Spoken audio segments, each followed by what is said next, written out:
Երեխայի աճն ու զարգացումը յուրաքանչյուր ծնողի ուշադրության կենտրոնում են, հատկապես այն շրջանում, երբ սկսվում է սեռահասունացման առաջին փոփոխությունները, ինչին պետք է ավելի հետևողական լինեն, ինչպես ուշադիր լինեն ժամանակին սեռահասունացման նշաններին եւ ինչու է սա կարեւոր։ Այս եւ շատ այլ հարցերի շուրջ կխոսենք մեր այսօրվա հյուրի հետ։ Այսօր զրուցելու ենք Wigmore կանանց եւ երեխաների հիվանդանոցի մեծահասակների եւ մանկական բժիշկ էնդոկրինոլոգ Դալար Թումասյանի հետ։ Ողջույն Բժշկուհի Թումասյան։ Ողջույն։ Շնորհակալ եմ, որ այսօր այստեղ եք։ Շնորհակալ։ Նախ եկեք սկսենք նրանից առհասարակ երեխաների սեռահասունացումը։ Այ երբ է սկսվում, երբ է դա համարվում նորմա։ Աղջիկ երեխաների սեռահասնացումը սկսվում է 8-ից 13 տարեկանում, իսկ տղա երեխաների սեռահասնացումը 9-ից 14 տարեկանում։ Աղջիկների դեպքում մենք սեռահասնացման սկիզբ համարում ենք կրծքագեղձերի մեծացումը, իսկ տղաների դեպքում ամորձիների ծավալի մեծացումը, որից հետո արդեն դիտվում են սեռահասնացմանը բնորոշ նշաններ, թե վատակերի ցայլային շրջանի մասակալում, տղաների դեպքում ձայնի փոփոխություն, աղջիկների դեպքում մի փոքր ավելի ուշ արդեն դաշտանային ցիկլի սկիզբ։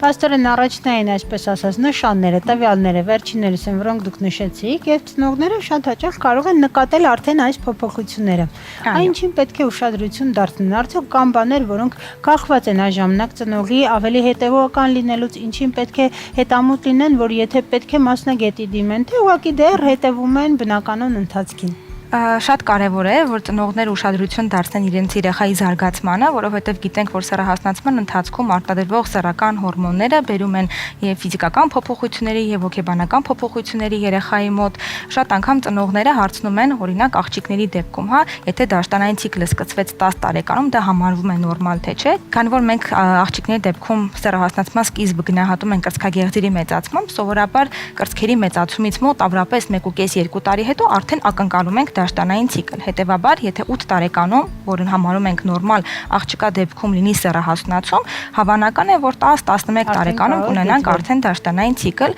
Ես միշտ իմ բուժառուներին, ծնողներին զգուշացնում եմ այդ դեպքերում պարտադիր զրուցել երեխաների հետ, նախապատրաստել իրենց այդ թեմաները պարտադիր քննարկել, որպեսզի երեխան հանկարծակի չգա։ Այո, եւ չկարծի, որ իր մոտ ինչ որ բան այն չէ։ Հատկապես եթե նկատել ենք նաև դասարաններում կարող են երեխաները տարբեր հասունացման փուլերում լինելով համադասարանցիներ ու դա եւս իրենց կկաշկանդի, եթե մեծամասնությունը դեռ այդ փուլում չեն գտնվում, այնպես որ շատ լավ բան ասցիք, որ զրուցելը եւս շատ կարեւոր է։ Այո, դուք շատ ճիշտ նշեցիք, հատկապես տղաների դեպքում է դա շատ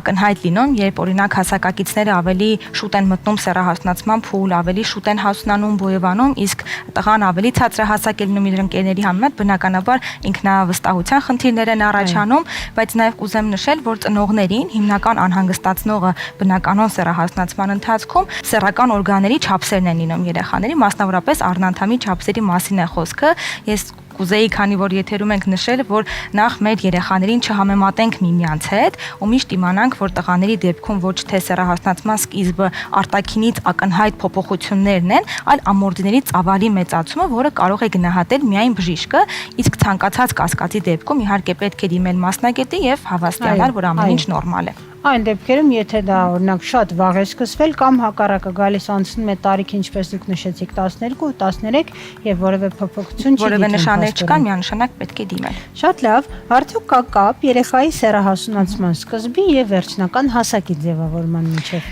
Շատ հետաքրքիր կապ կա, որովհետև սեռահասնացման ժամանակ արտադրվող սեռական հորմոնները բերում են ոսկրերի հասունացմանը, ոսկրերի աճման գոտիները սեռական հորմոններով պայմանավորված սկսում են փակվել ու այսպես ասած ոսկրը այլևս շատ հասունանալու, բոյովանալու տեղ չի ունենում։ Հետևաբար ինչքան շուտ է սկսվում երեխայի սեռական հասունացումը, վերջնական հասակը սպասվելիք հասակից ավելի ցածր է լինում եւ հակառակը, ինչքան ուշ է սկսվում սեռական հասունացումը, երեխան ավելի բոյով է լինում։ Պաստորեն ստացվում է, որ մի կողմից սեռական հասունացումը սկսվեց, դա լավ է, բայց կարող է երեխան շատ չբոյովանա, եթե դա վաղ է սկսվել, այդպես է ստացվում։ Երբ մենք գործ ունենք վաղաժամ սեռահասնացման հետ, այո,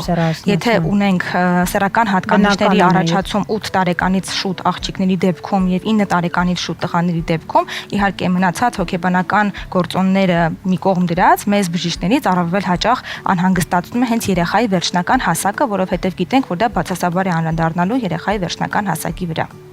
Ինչպես են վարվում այս դեպքում ծնողները, ինչ խորհուրդ եք դուք տալիս, օրինակ սպորտով զբաղվելը, շատերը ասում են, այ բասկետբոլի գնաս կբոյովանա, շատերը ասում են լողը լավ է կամ գիմնաստիկան լավ է, բայց կարճ կմնաս։ Ինչ կասեք այս մասին։ Իրականում իհարկե սպորտը շատ լավ է երեխայի ընդհանուր առողջության համար։ Բասկետբոլը, լողը, ձգումային վարժությունները դրանք բերում են նաև կեցվածքի